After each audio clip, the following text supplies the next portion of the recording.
Horse Diaries, Cinders, Chapter 9, The Little Lion.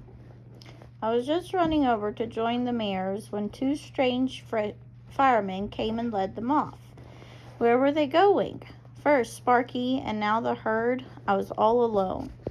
I waited for someone to come for me, but no one paid me any mind. The wind gusted and drove a red blizzard of embers into my face. I shook my mane hard. This is it, Cinders, I told myself. It's time to cut and run before you catch fire and burn down to real cinders. Then a deep, raspy voice said, "Don't do it." For a moment I froze. Then I looked down. At first I thought it was some lady's mangy old fur coat that had been abandoned to the fire. Then, in the middle of the fur, I saw a pair of beady black eyes staring up at me. "Who are you?" I asked. "I'm a dog," said the mangy ball of fur.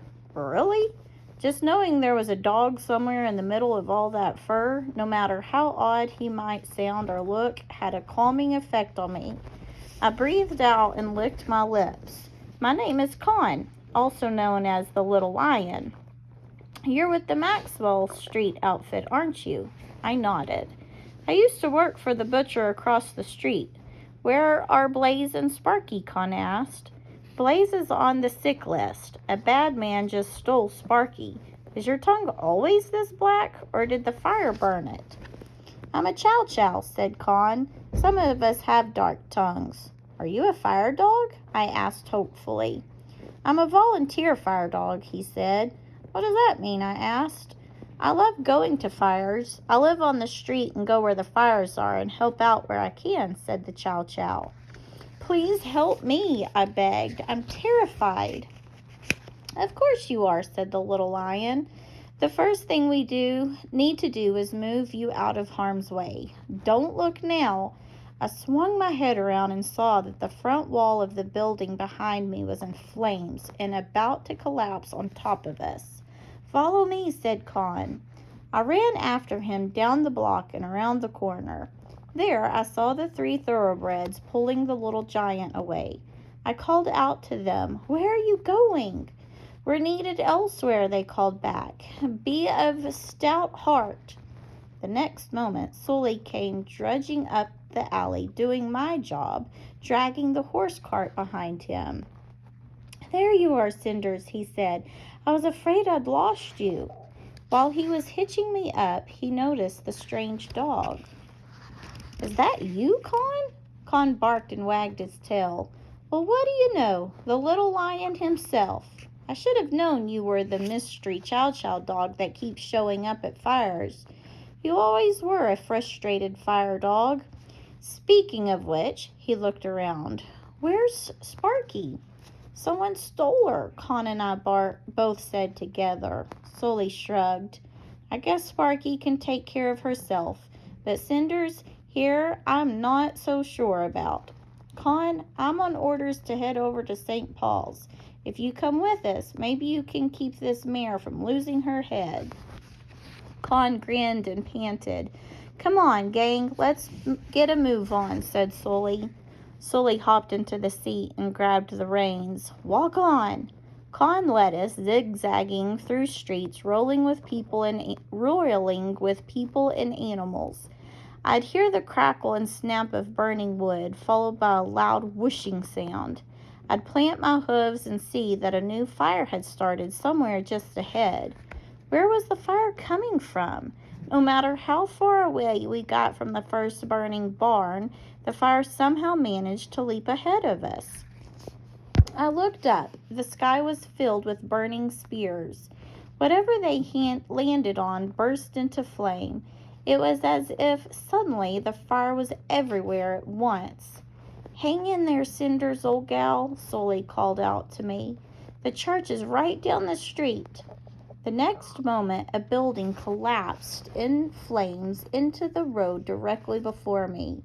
I pawed the ground and tossed my mane. Even with the wagon attached to me, I was ready to spin around and make a run for it. "Whoa, girl," said Sully, tugging firmly on the reins. "Easy does it, horsey," Con rasped in my ear. Slowly and carefully, Sully and Con talked me around the flaming mountain. If it weren't for the two of them, I would have cut loose and run. We rounded the corner, and I pulled up short and let out a shrill whinny. The spire of St. Paul's crumpled, and the burning shingles of the church roof caved in. The chief fire marshal came running from the ruins. "You're too late here, but the match factory has just caught fire. The stable is next. The Long John's over there, but her hoses have burned. We need to keep the fire from spreading to the lumber yard." We rounded another corner where the steam engine Long John was parked near a burning building that stood next to a stable. My nostrils quivered at the stench of burning horsehair. Sully went to talk to the driver while Con scampered into the stable. Moments later, he came dashing out, leading a string of horses, wide-eyed and shiny with sweat. They kicked up their heels and ran off toward the river. Oh, how badly I wanted to join them. "Don't even think about it," said Con, returning to my side. "Some of us have a job to do." The chief watched the runaway horses. "God bless whoever let those poor devils free," he said. The little lion just stood there, tongue lolling and fur steaming. Sully came back to the cart and leaned on the hose reel. "The fire is winning, sir," he said to the commissioner. "It's jumped the river all right, and it's headed for the business district. Do the best you can here," said the chief. Together, they grabbed the hose and started unwinding it from the reel. "I've got an idea," Con said to me. "The hose cart horses on the south side do this trick. Follow me, Cinders. Run." I was all too willing to run. I ran with Con down the street. At first, Sully shouted at us to come back. Then he saw that the farther away we ran, the more of his hose came unwound from the reel. All he and the chief had to do was hold the pipe. We did the rest of the work for them. Sully cupped his mouth and shouted, "A mighty fancy trick for a greenhorn." "Give a dog a little credit, won't you?" Con grumbled, but I could tell he was pleased that the trick had worked. But it didn't matter. All the hoses in the world couldn't put out the flames in the match factory. As much water as Sully and the other boys poured on it, the fire spread to the stable, and from there to the lumber yards beyond. All those stacks of green wood gave off an oily, thick smoke that stung my eyes and nostrils. Sully's eyes swelled nearly shut. His coat and whiskers were smoking. My legs were covered with burns, and Con's fur was singed down to the skin in patches. Sully fought on. The wind blew him, heavy hose and all, out into the middle of the road, where the flames licked at his sleeves. Finally, he dropped the hose pipe and gave up. The fire had now turned on the Long John. The boys had to pull the steam engine back before the flames swallowed her whole, but her hose was still attached to the fire plug, and the fire had spread to it. The firemen couldn't get close enough to uncouple the hose. Long John was trapped. Her driver jumped into the driver's seat and flicked the whip. The team lunged forward and snapped the hose from the plug. The hose flew up in the air, flipping and flopping like a snake dancing on its tail. The pipe whipped around and knocked Sully off his feet. The foreman leaped down and ran to him. He slapped Sully's face. Sully sat up and shook his head. Soon he staggered to his feet, looking around for the next fire to fight. It distressed me to no end to watch the men fight the fire on so many fronts and lose almost every time.